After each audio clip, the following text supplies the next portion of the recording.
Hi, Willie here with San Jose BMW. We're here in our machine shop and we wanted to show you one of these custom RnineTs we built for a client. This particular customer didn't really want huge changes. He really loved the heart and soul of the RnineT, so it was just highlighting and dressing up those little bits and making it unique for himself. So when you at first glance, it doesn't seem like it's heavily modified. I think one of the biggest challenges was changing the braking and clutch system. Adapting the clamps to the bars, adapting the right piston size and converting that from standard to metric, and making sure that we still have the right braking ratios. The performance modifications we chose to do was put some nice suspension on it. So we did an Öhlins cartridge kit in the front, rear shock.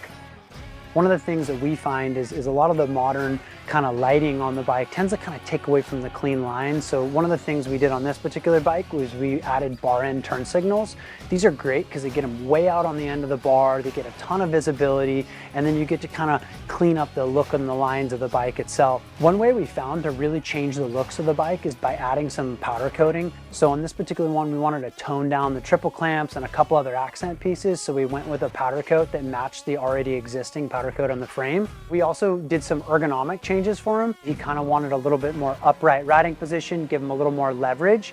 So we have a bar back on here. So we took the opportunity to run some new brake lines, change them to black to kind of tone them down and keep the focus where we wanted it.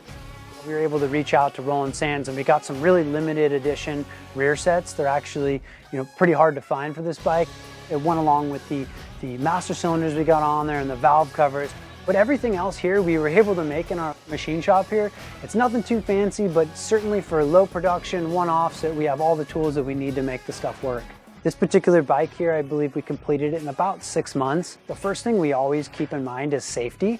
So having all these years of racing and R&D and developing our own parts really allows us to kind of understand what kind of risks and what kind of forces might be at play here.